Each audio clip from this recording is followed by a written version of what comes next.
Welcome back, ladies and gentlemen. Still watching the Nile Cruise from the Grand Egyptian Museum. And before the world witnesses the official grand opening of the Grand Egyptian Museum, we take you on a special journey inside this global cultural landmark, this time through the eyes of its youngest visitors.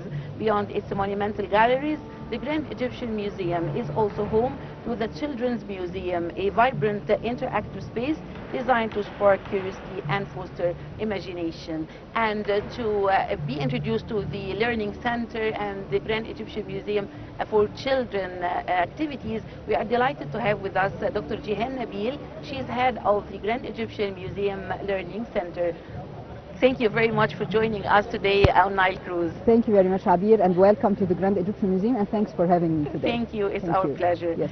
Dr. Jihan, I would like you first to tell me more about the Learning Center of the Grand Egyptian Museum. Okay.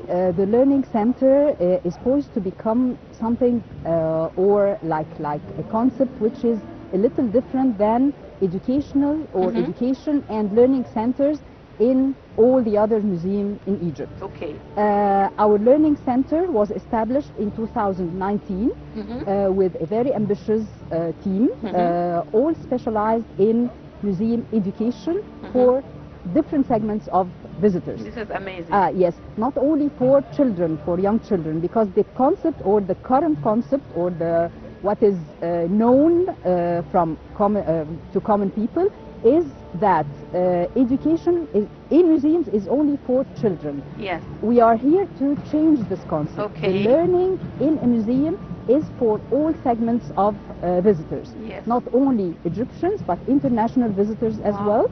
And we are now doing our best to finish preparing a set of programs dedicated to all the segments of visitors. Okay. Not only the children, yes, adults as well, really? Teenagers, seniors, of course, teenagers, and also our special needs children, which are or special needs visitors. Yes. This is very important. What kind of learning? A very important segments for us. Yes. What kind of learning do you provide? Okay, I will tell you what are the different departments related to the Learning Center. We have a big department called the Children's Museum. Okay. The Children's Museum is like a model of our Egyptian Museum, and we are unique at the GEM to provide a children's museum inside the museum.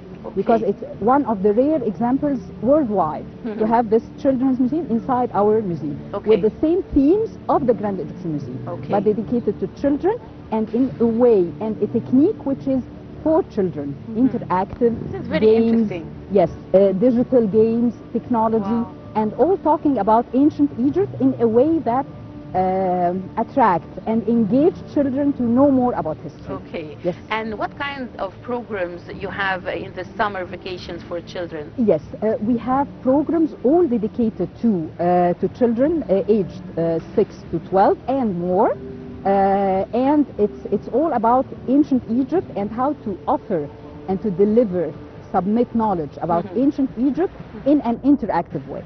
So we are now offering for children how to tell stories about ancient Egypt, and how to know more about ancient Egypt through storytelling, and how to teach children how to tell stories about ancient Egypt. Oh, yeah. So this will be a very big point or a very big program that we are providing in this summer. Yes. For children. Dr. Jihan, you mentioned the people with special needs. You provide program for them. Yes. I want you to tell me more about those with visual impairments.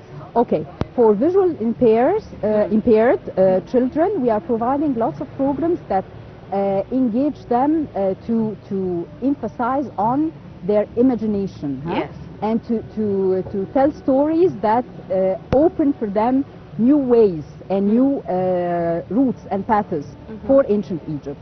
And I would like to add something, because we provided one day, it was pre-corona, pre-COVID, we provided like a trial programs or trial programs for different segments of children, including special needs with Down syndrome. Yeah. And this was a success for us, because we tried ourselves dealing with this segment of visitors, and we provide them with like a play, a short play about Merit Amun, the daughter of our Ramses II, and it was like an interactive play because children were part of the play. Yes. At some point, they jump into the play to be part of the play. Wow. This is Yes, very and the theme or our objective was to introduce Merit Amun in one side, and on the other side is to teach children or to make them learn more about pottery and how pottery was restored and is restored by the hands of our conservators at the gem. Wow, this is very interesting. Yes. Dr. Jehan, how has the Egyptian public responded to the gem so far, and what role does the museum play in strengthening national identity and cultural pride at home? Yes, okay, that's a very good question because we are now in the trial opening or in a partial opening, and in spite of this, the visitors are so much engaged to the gem, and there are visitors from Egypt and from all over the world. But what is fascinating for me is that Egyptians are very encouraged to visit the museum. Okay. It's not for it's for them. As it's for not, me, I'm very encouraged. For them, it's not like a place just to store collection and to speak about ancient Egypt in this conventional way and in the traditional way. There are more activities. There are interactive activities for them, and it's a place for entertainment. Yes. And for learning through entertainment. And it has very positive energy, by the way. Yes. This is the first time for me to come. Yes. It has very I'll tell you a small story. Yes, please. About one of my relatives. Yes. She's an old lady. Yeah. And she comes and take her breakfast here at the gem. Oh, really? She's not visiting the gallery. Just coming. Just coming and you just have a inviting. food court here? Yes, there is a food court with lots of restaurants. Wow. Signature restaurants and fine dining. And it's open? Yes. Okay. They are all open now. Okay. And it's a very inspiring place. Yes. Because in the midst of ancient Egypt, yes, you're having your breakfast with soft music. It's like a vibe. It's a new vibe. Yes. Yes. Dr. Jehan, GEM has previously hosted summer programs for children, offering immersive experiences into ancient Egyptian life. Yes. Could you share insights into the types of workshops offered during these programs and how they were received by participants and their families? Okay, I'll tell you a story about a program dedicated to teens and to university students, which was a very big challenge for us because, as I'm always saying, that children in schools are forced to come to any museum with it's like an obligatory or a mandatory thing related to their school and so on and so forth. They find the fun here, but the system is obligatory. But after school, there is a gap. University, when the youth have their own will to say yes or no to visit a place. Then they come back as a family afterwards, as a family, father, mother, and children. So we have a gap in between the adults and the children, the university students. So this was our challenge. So we thought about how to engage university students and at the same time to give them something that they need, not something that we are imposing to them. So we had something like called hackathon. Hackathon, it's a competition between hackathon. Hackathon is it's part of it is like marathon, like a competition between teams. And hack and hacking, it has a bad reputation, I know the word, but the real meaning of it is the nerd, the one who likes to do programs on the computer, and he's perfect in this.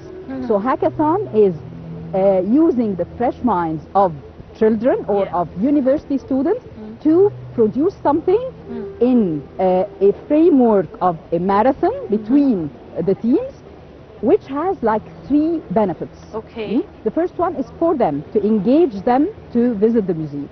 The second one is beneficial for us because they are producing programs and applications related to AI and related to technology that we may use at the museum eventually. And the third one is that we take make them, giving them a full program of incubator just to be businessmen or to be something different in the future and to market their products.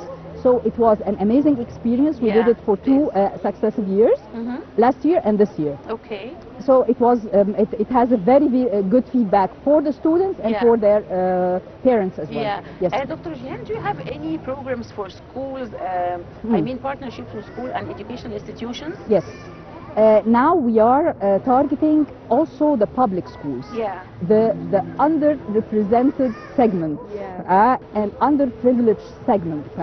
So what we are doing now is that there is exemption. The public schools are entering without paying any fees, and we are offering them a tour at the museum and at the Children's Museum as well, and we are providing them with programs just like the international and national schools. So no one will be left behind here at the Grand Egyptian Museum. So there is equality in offering the programs to all segments of children. Yes, Dr. Jihan, with the museum's upcoming official inauguration, what are the plans for expanding or enhancing the Children's Museum's offerings? Okay, so what we plan, or our plan is to make the non-visitor a visitor. And the visitor is a frequent visitor. Because the one-time visit is not our target. Our target is multiple-time visitors. So we are changing not the display at the Children's Museum, but the programs offered to children. So as long as they visit us, they will find something new, something different, something to attract and engage them more. So this is our plan and our target. Your target. Dr. Jihan, one final question about the digital tools used in the Learning Center in the Grand Egyptian Museum. Yes, as I told you that the Children's Museum is offering or providing the same themes of the Grand Egyptian Museum, but in an interactive way. So we have a set of digital games for the children. For instance, we have a very interesting digital game on a touch screen called the DNA. So we are introducing DNA to young children and telling them that with DNA we may know eventually, or one day, at the end of the day, we may know the relation or the relationship, the family relationship between Tutankhamun and who is his father, because this part is very obscure and it's very dark for us. We don't know. So how to use DNA to know the relation between people. So they are trying. Maybe he's Akhenaton, his father, or maybe his so and so. So they are trying using colors on a touch screen just to take an idea or have an idea about who may be the father or mother of Tutankhamun. Yes, so it's about playing, and the winner is the one who can figure out what is the relationship between people. We have another digital game related to the flood of the Nile. So it's a touch screen again, and it is like the season of the crop and the season of irrigation. So from this game, they can figure out, or they will learn while playing. They will learn what were the seasons in ancient Egypt, when we are cultivating, when we are harvesting, and what is the good season, the bad season, the dry season, and so on and so forth. So we are trying to engage them while playing and to give them like a small idea or a short idea about it and about its heritage, because the seasons for cultivation and for harvesting is still used by the peasants nowadays. So tuba and shear and so on. So this was used in ancient Egypt, and it's still used till now. So we are giving like small proverbs about those seasons and how they are used in cultivation and harvesting and so on. Actually the new generations are lucky to have this in their education. We are trying to talk to their minds and to know what they need. You're addressing the mind. Yes, and not what we want to give them. Because this generation is different. It's Yes, very it's different. very different. Yes, it's very different and very challenging as Yes. well. But once they will discover and they will explore and find out that we are here for them to give them Yes. something that they like, they love to do, they are very engaged. Yes. Dr. Jihan Nabil, the head of the Grand Egyptian Museum Learning Center, thank you very much for joining us today on Nile TV International. Thank you very much. Thank you. Thanks for having me. Thank Thanks. you. Ladies and gentlemen, short break and we'll be back.